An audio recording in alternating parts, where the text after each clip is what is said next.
Assalamualaikum warahmatullahi wabarakatuh. Kami dari kelompok 5 ingin mempresentasikan materi tentang sunnah sebagai basic mental profesional. Sebelumnya, saya ingin memperkenalkan anggota kelompok saya. Yang pertama ada Julia Salsabila dengan saya sendiri. Yang kedua ada Anisya Rizanika. Yang ketiga ada Lisna Sintia. Dan yang keempat ada Rida Nurrohmah. Dengan dosen pengampu Muhammad Ridwan Effendi, SPD MUD. Subbab materi yang akan kami jelaskan yang pertama ada makna fungsi dan kedudukan sunnah dalam hukum Islam. Yang kedua ada sunnah Nabi sebagai paradigma keunggulan atau sidik, amanah, tablik, dan fatonah. Yang ketiga ada penerapan sunnah dalam konteks budaya atau urf. Yang keempat ada penerapan nilai-nilai sunnah dalam lingkungan pendidikan, keluarga, dan pekerjaan. Subbab materi yang pertama yaitu makna fungsi dan kedudukan sunnah dalam hukum Islam.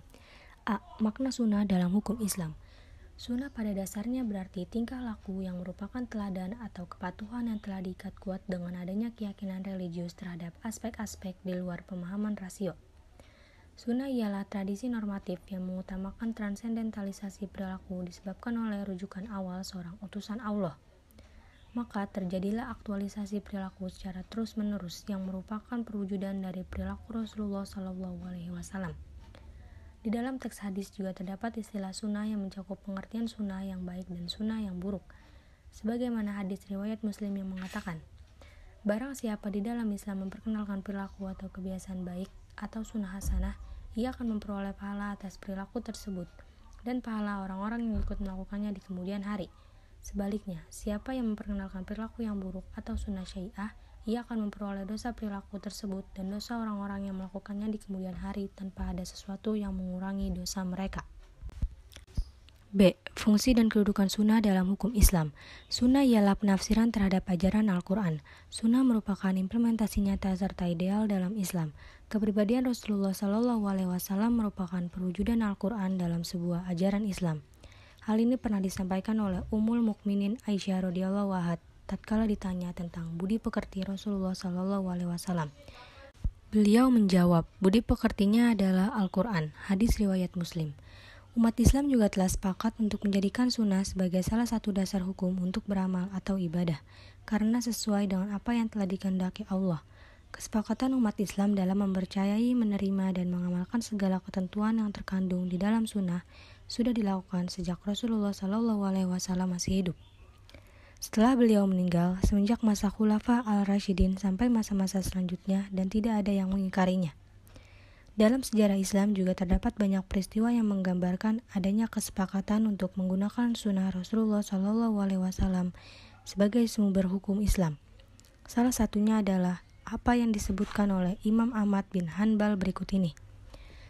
Ketika Abu Bakar dibaiat menjadi khalifah, ia pernah berkata, saya tidak akan meninggalkan sedikit pun sesuatu yang diamalkan atau dilakukan oleh Rasulullah SAW.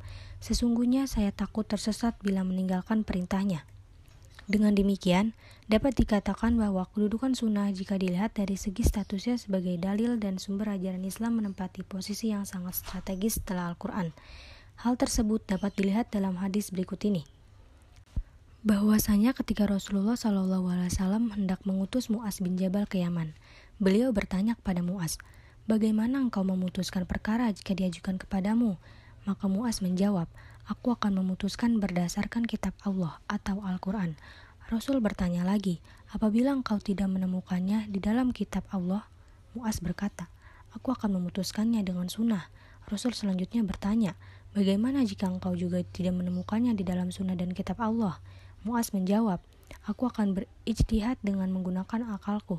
Rasul SAW menepuk dada Mu'az seraya berkata, alhamdulillah atas taufik yang dianugerahkan oleh Allah kepada utusan Rasulnya. Subbab materi selanjutnya akan dibacakan oleh teman saya. Perkenalkan, nama saya Anisya Rizanika akan menjelaskan bagian ketiga atau bagian C tentang sunnah Nabi sebagai paradigma keunggulan, sidik, amanah, tablik, dan fatonah. Yang pertama, sidik. Menurut otoritas Mara, sidik dibagi menjadi 3 bagian, yaitu jujur pada diri sendiri, jujur pada orang lain, jujur pada Allah Subhanahu wa Ta'ala. Menurut Marzuki, jujur pada diri sendiri yaitu berpihak pada kebenaran. Indikator orang yang jujur pada diri sendiri yaitu berjalan dengan penuh keyakinan diri, berdiri di atas kebenaran, mandiri, memiliki kesadaran otentik, dan berani mempertahankan makna hidup dan jati dirinya, bertanggung jawab, disiplin, dan taat. Sedangkan jujur pada orang lain bukan hanya sekedar berkata dan berbuat benar, namun berusaha memberikan manfaat sebesar-besarnya bagi orang lain. Terakhir, jujur pada Allah Subhanahu wa Ta'ala, artinya berbuat dan memberikan segala-galanya untuk Allah, atau beribadah hanya untuk Allah. Sebagaimana hadis Rasulullah yang diriwayatkan Imam Ahmad, jamin untukku 6 perkara dari kalian, aku menjamin untuk kalian surga. 6 perkara ini adalah, bila berbicara jujurlah, tepati janji apabila kalian berjanji, apabila kalian dipercaya, tunaikanlah amanah, jagalah kemaluan kalian dari kemaksiatan, palingkanlah pandangan kalian dari segala yang diharamkan melihatnya, dan tahanlah tangan kalian dari mengambil yang haram. Berlandaskan hadis di atas, dapat kita terapkan sunnah Nabi sebagai paradigma keunggulan dalam kehidupan bermasyarakat. Dengan kejujuran dapat menjauhkan orang dari prasangka, jauh dari kecurigaan, dan tanpa adanya beban di awal maupun di kemudian hari. Jujur akan mengantarkan kepada kebaikan, dan kebaikan akan menghantarkannya kepada surga. Dengan kejujuran yang dilandasi sikap istiqomah, seseorang akan mampu melewati badai yang selalu menghadang gerak dan langkahnya. Yang kedua ada amanah. Pemimpin yang amanah, yakni pemimpin yang benar-benar bertanggung jawab pada amanah, tugas-tugas dan kepercayaan yang diberikan Allah Subhanahu wa Ta'ala.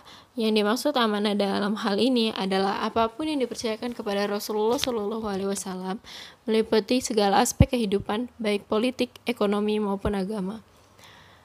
Jauh sebelum menjadi Rasul pun beliau sudah diberi gelar Al-Amin, yang artinya dapat dipercaya. Sifat amanah inilah yang dapat mengangkat posisi Nabi di atas pemimpin umat atau nabi-nabi terdahulu. Berdasarkan firman Allah dalam surat Al-Ahzab ayat 72, sesungguhnya kami telah mengemukakan amanat kepada langit, bumi, dan gunung-gunung. Maka semuanya enggan untuk memikul amanat itu, dan mereka khawatir akan mengkhianatinya, dan dipikulah amanat itu oleh manusia. Sesungguhnya manusia itu amat zalim dan amat bodoh. Ayat tersebut menyatakan bahwa setiap manusia memiliki amanah yang harus dipertanggungjawabkan kepada Allah Subhanahu wa Ta'ala, walau sekecil apapun amanah itu. Sifat amanah yang ada pada diri Nabi Muhammad SAW memberi bukti bahwa beliau adalah orang yang dapat dipercaya, karena mampu memelihara kepercayaan dengan merahasiakan sesuatu yang harus dirahasiakan, dan sebaliknya, selalu mampu menyampaikan sesuatu yang seharusnya disampaikan. Dengan memiliki sifat amanah, pemimpin akan senantiasa menjaga kepercayaan masyarakat yang telah diserahkan di atas pundaknya. Dalam menanggung amanah kepemimpinan, Rasulullah SAW sangat melarang kepada semua pemimpin untuk mengambil segala sesuatu yang bukan haknya. Dalam kehidupan bermasyarakat, tentunya amanah harus diterapkan oleh semua orang. Misalnya, seorang guru diberikan amanah untuk menjadi seorang kepala sekolah di suatu SMP. Ketika ia mengemban amanah tersebut, ia tidak boleh menyia-nyiakan. Ia harus benar-benar mengerjakan tugasnya sesuai dengan apa yang seharusnya ia kerjakan. Kepercayaan itu mahal harganya. Ketika sudah diberikan kepercayaan, maka jaga kepercayaan itu sebaik-baiknya. Yang ketiga ada tablik. Tablik artinya menyampaikan kebenaran. Menurut Marzuki, Rasulullah adalah komunikator unggul disertai pesan-pesan tidak saja verbal belaka, tetapi diikuti gerak amal nyata. Nilai-nilai tablik memberikan muatan yang mencakup aspek kemampuan berkomunikasi, kepemimpinan, pengembangan dan peningkatan kualitas sumber daya insani, serta kemampuan untuk mengelola sesuatu. Panggilan menjadi seorang Rasul bagi Muhammad ketika berusia 40 tahun adalah bukti bahwa beliau seorang penyampai risalah Tuhan. Kunjungan malaikat Jibril yang memerintahkan beliau membaca wahyu dari Allah ternyata juga merupakan pemberitahuan pengangkatan beliau sebagai seorang Rasul Allah. Sejak itulah beliau menjadi utusan Allah Subhanahu wa Ta'ala dengan tugas menyeru, mengajak dan memperingatkan manusia agar hanya menyembah kepada Allah Subhanahu wa Ta'ala. Tugas itu bermakna pula beliau harus memimpin dakwah atau menjadi dai manusia ke jalan yang lurus dan berhenti dari kesewenang-wenangan dengan mendustakan Allah Subhanahu wa Ta'ala. Satu istilah yang disandang Nabi Muhammad SAW pemberian Allah yaitu mundir atau pemberi peringatan. Diutusnya Nabi Muhammad SAW sebagai orang yang memberi peringatan yakni untuk membimbing umat, memperbaiki dan mempersiapkan manusia untuk mencapai kebahagiaan dunia dan akhirat. Tablik merupakan sifat Rasul yang ketiga. Cara dan metodenya agar ditiru yaitu, sasaran pertama adalah keluarga beliau, lalu berdakwah ke segenap penjuru. Sebelum mengajarkan sesuatu, beliau yang terlebih dahulu melakukannya. Sifat ini adalah sebuah sifat Rasul untuk tidak menyembunyikan informasi yang benar, apalagi untuk kepentingan umat dan agama. Beliau sering memberikan berita gembira mengenai kemenangan dan keberhasilan yang diraih oleh pengikutnya di kemudian hari. Begitu pula dalam kehidupan sehari-hari. Kita harus menyampaikan informasi berharga kepada semua orang. Hal tersebut dapat kita mulai dari lingkungan terkecil terlebih dahulu, yaitu keluarga kita.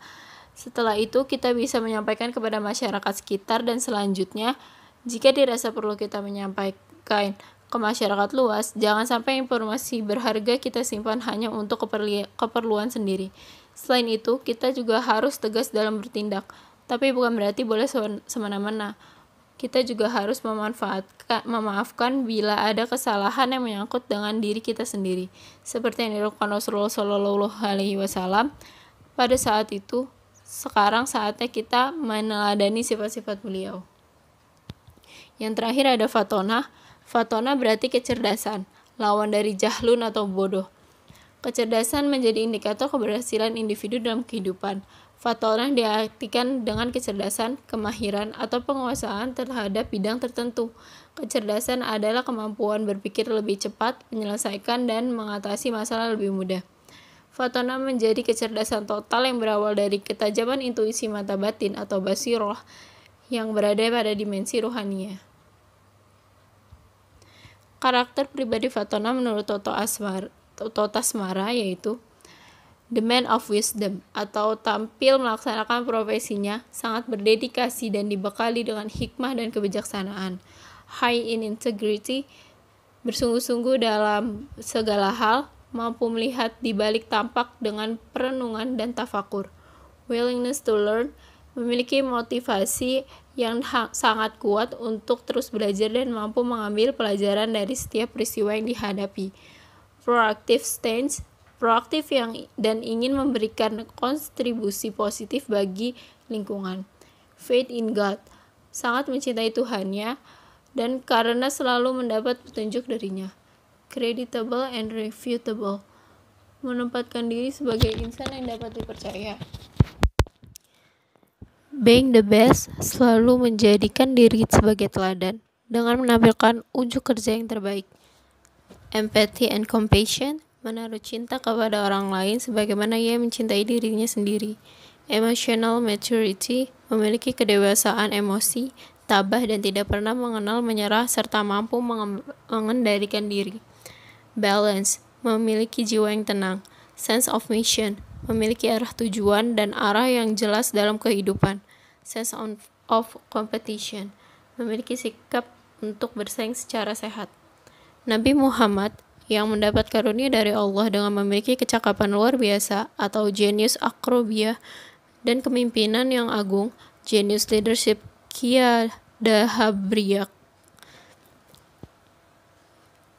Kesuksesan Nabi Muhammad sebagai seorang pemimpin umat memang telah dibekali kecerdasan oleh Allah Subhanahu wa taala. Kecerdasan itu tidak saja diperlukan untuk memahami menjelaskan wahyu Allah Subhanahu wa taala. Kecerdasan dibekalkan juga karena beliau mendapat kepercayaan Allah Subhanahu wa taala untuk memimpin umat. Karena agama Islam diturunkan untuk seluruh manusia dan sebagai rahmat bagi seluruh alam. Oleh karena itu, diperlukan pemimpin yang cerdas dan yang akan mampu memberi petunjuk, nasihat, bimbingan, pendapat dan pandangan bagi umatnya dalam memahami firman-firman Allah Subhanahu wa taala. Sesuai dengan kesaksian sejarah, bukti-bukti Al-Qur'an yang berbagai petunjuk yang diambil dari sejarah Islam, beliau ialah seorang ummi, tidak dapat baca dan tulis, maka dapat dikatakan bahwa pikiran Rasulullah SAW sama sekali tidak pernah tersentuh oleh ajaran manusia. Beliau hanya diajarkan pada sekolah ilahi dan menerima pengetahuan dari Allah sendiri. Menurut Marshall G. Hudson, ahli sejarah atau konsentrasi peradaban Islam, sebagaimana yang dikutip Dr. Nurcholish Madjid dalam salah satu tulisannya, bahwa kesuksesan kepemimpinan Nabi Muhammad SAW dapat menaklukkan manusia adalah demi membebaskan mereka dari belenggu kebodohan dan kegelapan dengan landasan cinta kasih, keimanan, dan niat tulus. Tujuan utama dakwah Rasulullah di tengah-tengah kaum Quraisy bukan untuk menguasai tampuk kepemimpinan negara, namun dasarnya adalah mengajak mereka kepada kebenaran, kebaikan, dan keindahan suatu ajakan yang berdiri sendiri di bawah naungan agama Islam. Rasulullah berusaha untuk membawa umatnya dari zaman kegelapan hingga ke zaman yang terang benderang seperti sekarang ini. Kita harus bisa meneladani sikap Rasulullah, pandai menyeleksi mana yang baik dan mana yang buruk, serta pandai pula melihat adanya peluang. Kita harus bisa menegakkan kebenaran, kebaikan, serta keadilan untuk seluruh umat manusia di dunia ini. Selanjutnya akan dijelaskan oleh teman saya. D. Penerapan sunnah dalam konteks budaya atau uruf. A. Pengertian uruf. Uruf berasal dari kata arafa yang mempunyai definisi kata al-mar'uf yang berarti sesuatu yang dikenal atau diketahui. Sedangkan menurut bahasa, uruf adalah suatu kebiasaan yang baik. Adapun uruf menurut para ahli, yaitu 1. Menurut Abdul Al-Wahhab Kalab, uruf adalah sesuatu yang dikenal oleh masyarakat dan berlangsung dalam kehidupannya, baik berupa perbuatan, tindakan meninggalkan sesuatu, atau ungkapan. Menurut fuqaha, uruf adalah segala sesuatu yang telah menjadi kebiasaan masyarakat dan dilakukan terus-menerus, baik berupa perkataan maupun perbuatan. Jadi, secara umum, hanya terdapat 2 kategori uruf, yaitu uruf sahih dan uruf fasid. Yang dimana uruf sahih adalah kebiasaan yang sudah dikenal umat manusia yang tidak berlawanan dengan agama. Misalnya, memberikan hadiah pada kerabat dan mengadakan acara silaturahmi pada hari raya Idul Fitri. Sedangkan uruf fasid adalah uruf yang buruk dan tidak bisa diterima karena bertentangan dengan agama. Contohnya adalah meminum minuman keras, berjudi, dan mencuri. Adapun jenis uruf ditinjau dari jenis tindakannya, yaitu 1. Uruf qauli adalah kebiasaan yang sejenis ungkapan atau istilah tertentu yang diberikan oleh komunitas atau kelompok tertentu yang menunjuk pada makna khusus. 2. Uruf fi'li, suatu kegiatan tertentu yang sudah menjadi kebiasaan sehingga dianggap sebagai suatu norma. Serta ada jenis uruf ditinjau dari ruang lingkup penggunanya. 1. Ada uruf am, yaitu bentuk kegiatan yang sudah berlaku menyeluruh dan tidak mengenal batas waktu, pergantian generasi, atau letak geografis sehingga dapat diterima oleh masyarakat hampir di seluruh dunia. 2. Uruf khas, kebiasaan yang berlaku di lingkungan atau hanya kelompok tertentu saja. Dalam hadis yang diriwayatkan oleh Ahmad dari Ibnu Mas'ud bahwa Nabi Muhammad SAW bersabda yang artinya, segala sesuatu yang dipandang oleh orang-orang Islam umum itu baik, maka baik pula lah di sisi Allah. Dan segala sesuatu yang dipandang oleh orang-orang umum itu jelek, maka jelek pula lah di sisi Allah. Para ulama yang memahami dan mengamalkan urf mengungkapkan bahwa ada beberapa persyaratan untuk menerima urf, yaitu 1. Urf dapat diterima oleh akal sehat. Syarat ini telah menjadi hal yang wajar untuk dapat diterima secara umum oleh masyarakat. 2. Urf berlaku untuk umum dan merata dalam masyarakat yang berada dalam lingkungan tersebut. 3. Tidak bertentangan dengan ketentuan Allah Subhanahu wa Ta'ala atau norma-norma dalam masyarakat. Adapun manfaat urf yaitu 1. Mengembangkan dan memanfaatkan tradisi lokal yang sudah ada. 2. Memasukkan hal-hal yang berkaitan dengan Islam ke dalam tradisi yang mengandung unsur penyimpangan. 3. tidak menggunakan tradisi yang bertentangan dengan syariat atau ajaran Islam. 4. Menghindari pertentangan antara tradisi yang sudah ada dengan ajaran dalam Islam. Keberadaan URF di Indonesia sudah sering kita jumpai, misalnya tradisi gotong royong. Tradisi gotong royong ini mempunyai banyak nilai positif, seperti mempererat solidaritas dan persaudaraan antar warga. Selain itu, ada juga tradisi tahlilan, yaitu mendoakan orang yang sudah meninggal dengan mengundang keluarga besar atau tetangga sekitar. Bismillahirrahmanirrahim. Yang keempat, model penerapan nilai-nilai sunnah dalam lingkungan pendidikan, keluarga, dan pekerjaan. Permasalahan sosial. Pada zaman ini sudah banyak kita temukan banyak permasalahan di dunia. Salah satunya permasalahan sosial seperti kejahatan. Permasalahan sosial ini bisa merugikan banyak orang, khususnya untuk diri sendiri.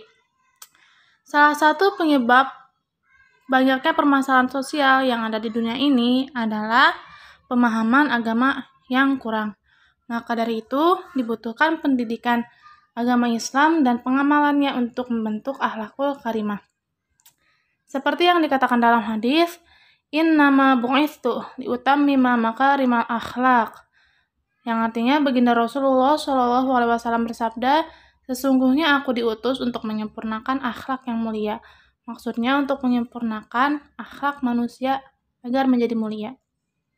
Dan inilah misi utama Nabi Muhammad SAW diutus menjadi Rasul, dan kita pun sebagai manusia diharuskan untuk memperbaiki akhlak, terkhususnya akhlak diri kita sendiri. Lalu, bagaimana caranya? Salah satu caranya yaitu dengan tazkiyatun nafs, atau menyucikan diri. Dan tazkiyatun nafs ini salah satu dari tugas Rasulullah SAW kepada umatnya, dan juga merupakan salah satu dari 3 tahapan kegiatan dalam pendidikan Islam. Apa saja 3 tahapan kegiatan dalam pendidikan Islam itu? Allah berfirman dalam surat Al-Baqarah ayat 151. A'udzu billahi minasyaitonir rajim. Bismillahirrahmanirrahim. Kama arsalna fikum rasulam minkum yatlu alaikum ayatina wa yuzakkikum wa yu'allimukumul kitaba wal hikmata wa yu'allimukum ma lam takunu ta'lamun. Shadaqallahul azim. Allah Subhanahu wa taala berfirman, sebagaimana kami telah mengutus kepadamu seorang rasul, yaitu Nabi Muhammad SAW, dari kalangan kamu yang membacakan ayat-ayat kami, menyucikan kamu, dan mengajarkan kepadamu kitab Al-Quran dan hikmah sunnah, serta mengajarkan apa yang belum kamu ketahui. Dari ayat di atas dapat disimpulkan bahwa tugas pokok Rasulullah diutus kepada umatnya itu ada 3, yang dimana ketiga hal itu pun menjadi 3 pokok atau dasar pendidikan agama Islam. Yang pertama, tilawah, membaca ayat suci Al-Quran. Yang kedua, tazkiyatun nafs, menyucikan atau membersihkan jiwa nafsu. Yang ketiga, ta'limul kitab wa sunnah, mengajarkan Alkitab dan Al-Hikmah. Yang pertama kita bahas yaitu tilawatul Quran. Tilawatul Quran ini berasal dari kata tala yatslu, yang artinya membaca atau bacaan. Sama halnya dengan kata qiraat, yang berasal dari kata qara'a yaqra'u, yang artinya membaca. Lalu, apa perbedaan antara tilawah dan qiraat? Perbedaan antara tilawah dan qiraat, bedanya qiraat yang berasal dari kata qara'a lebih pada konteks, substansi, dan isi dari sebuah pesan atau informasi yang diterima oleh pembacanya. Sementara kata tilawah yang berasal dari kata tala lebih spesifik pada bacaan yang berhubungan dengan lantunan, lagu, senandung, irama, dan semua hal yang berkaitan dengan seni membaca. tak terkecuali kejelasan atau kefasihan menyebut masing-masing huruf dan suku kata serta hukum bacaan yang disebut tajwid. Syekh Ibnu Utsaimin dalam kitab Majalis Syahr Ramadan, cakupan makna tilawah ada 2. Yang pertama, tilawah hukmiyah, yaitu membenarkan segala informasi Al-Quran dan menerapkan segala ketetapan hukumnya dengan cara menunaikan perintah-perintahnya dan menjauhi larangan-larangannya. Yang kedua, tilawah lafziyah, yaitu membacanya. Inilah yang keutamaannya diterangkan oleh Rasulullah SAW dalam hadis Bukhari. Khairukum man ta'allama al-Qur'ana wa 'allamahu.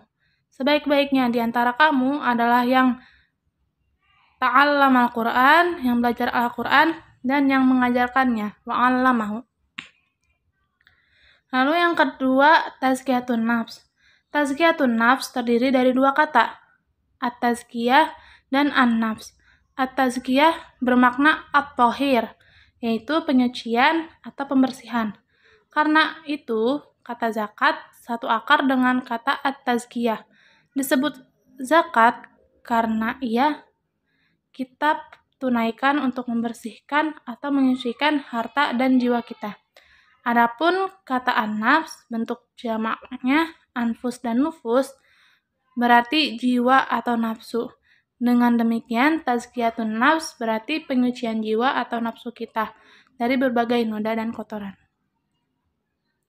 Yang ketiga, ta'limul kitab wa sunnah, mengajarkan Alkitab dan hikmah. Banyak sunnah Nabi yang memiliki relevansi ke dasar pemikiran dan implikasi langsung bagi pengembangan dan penerapan dunia pendidikan. Contoh yang ditunjukkan Nabi merupakan sumber dan acuan yang dapat digunakan umat Islam dalam seluruh aktivitas kehidupannya. Meskipun secara umum bagian terbesar dari syariah Islam telah terkandung dalam Al-Quran, namun masih dibutuhkan dalil untuk memperkuat, memperinci penjelasan syariah yang terdapat dalam Al-Quran, salah satunya dengan sunnah Nabi. Dan sunnah Nabi ini merupakan sumber pendidikan agama Islam yang paling utama setelah Al-Quran. Lalu dilanjut dengan ijma', kemudian qiyas.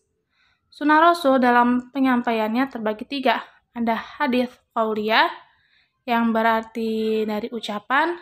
Lalu ada hadis fi'liyah, yang berasal dari gerakan, perbuatan, pekerjaan. Lalu ada hadis takririyah, yang melakukan dan mengucapkannya itu adalah sahabat Nabi.